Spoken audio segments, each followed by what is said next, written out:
Episode 1, Who's Who? We kicking this one off with Lil Powder from the Jordan Down Projects. He has one of the most active names out the set. Ain't no sugarcoating. We talking politics, his past, and how he really stood on business. I'm giving y'all real hood tales and real section war stories. Stop playing, nigga. Go young, nigga. Ain't no PC. On Basie. Man, how you turn the camera around right here?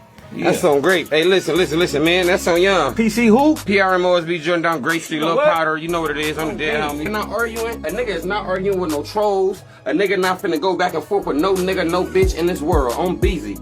A homicide in progress. Watch closely. First, you see 3 vehicles drive by. Detectives say they've spotted them on other cameras, too, driving in tandem.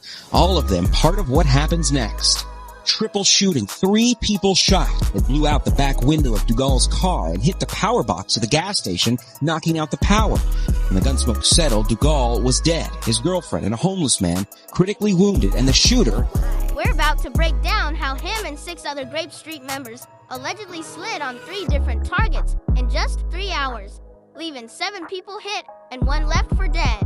And we're gonna get into how most of his co-defendants folded, either took the stand or gave statements, turning their back on the same man they was riding with. Aight, let's get straight to it. We taking y'all back to August 3rd, 2016. That night, Lil Powder and a gang of Grape Street members linked up deep in the heart of Jordan Downs. Word is, they wasn't just chillin'. It's alleged they came together to plot some heavy retaliation, aimed directly at the bounty hunters. Streets was hot, tensions high, and that meetup, it might have been the start of something deadly. And allegedly, a few weeks before this plan, somebody from Grape Street Watts, who was a high-ranking member, would be murdered by a member of the bounty hunters. But they alleged that on the night of August 3rd of 2016, somebody named Vernon Williams, who was an alleged leader and shot caller for the Grape Street, was the one that came up with the plan and told everybody what to do, and everybody followed in Williams' direction. They would all then jump into 3 separate cars and stay in communication on their cell phones. Williams, who they alleged was the shot caller, would jump into a Mercedes with somebody named Bradford, and they would be the lead car.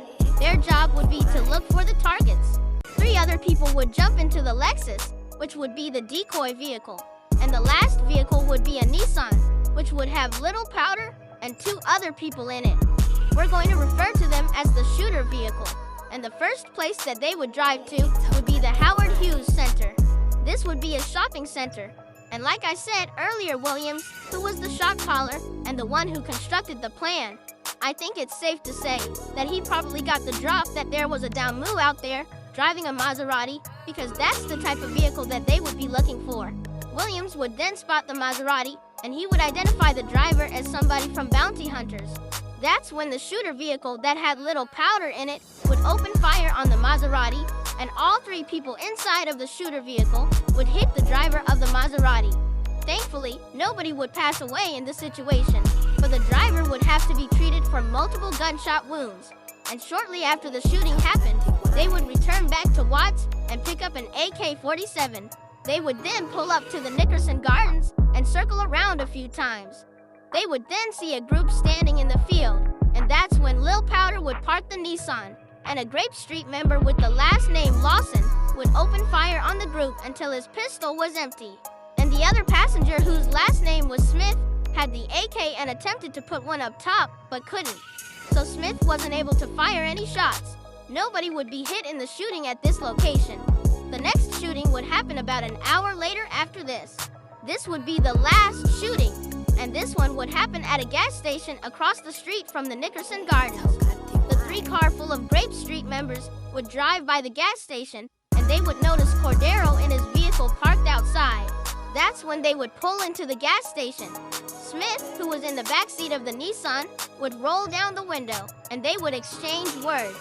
Smith would then open fire with the AK. He would kill Cordero and would wound 2 others, including his girlfriend. And this shooting would take place at 12:50 a.m. at the 76th gas station across the street from Nickerson Gardens. This right here is Dougal Cordero, who lost his life the night of the shooting.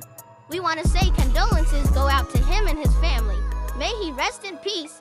But let's not forget that this whole thing was caught on camera. So less than 2 hours after the shooting and the murder, the Lexus, who was the decoy car, would be pulled over and the occupants would be arrested. This would happen around 3 a.m. the morning on August 4th, but later on that night of August 4th of 2016, the occupants of the Nissan would be pulled over and they would also be arrested as well. And this would be the car full of shooters. This would be the car with Lil Powder and 2 other people, and they would all be booked and arrested that same exact day of August 4th of 2016.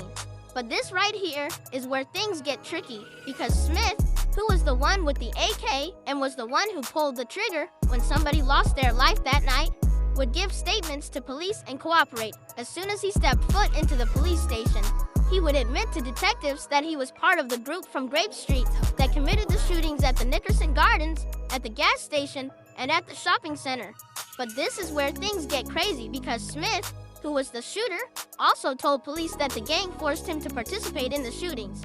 He would tell police that they physically assaulted him and held him at gunpoint and told him to jump into the Nissan. He would also say that they forced them to hold the AK in the back seat. But during his interrogation, he would give a bunch of inconsistent statements about where he was seated in the vehicle.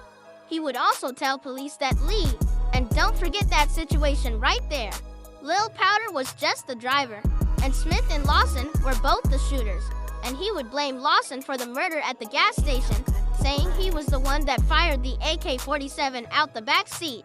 And with the evidence they gathered, including the statements of Smith putting everybody on the scene, they would be charged with 1 count of murder, 3 counts of attempted murder, 2 counts of shooting at a vehicle, and 1 count of possession of a firearm by a felon.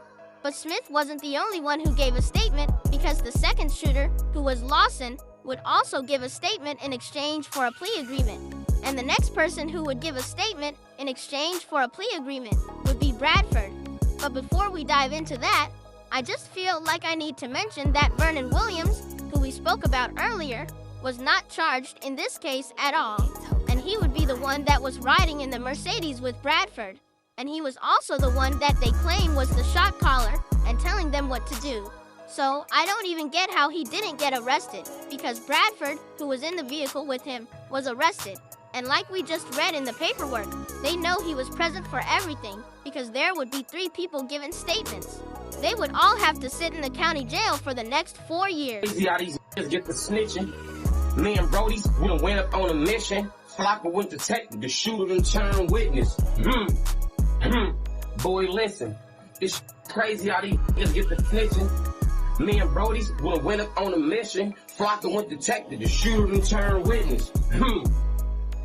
These niggas, how the f my right-hand man turn into a witness? This crazy on my motherfucking baby. 30 minutes at the station, he already made a statement. Damn. This shit amazing. This interview 100 pages. Mad at me because this ass couldn't hang out. Went and told them lies and got a young banged out gang. That's what it's about though. How you holler gang, but then you going on your mouth. This shit is wicked. I don't even get it. How the driver stayed solid, but the shooter did the snitching.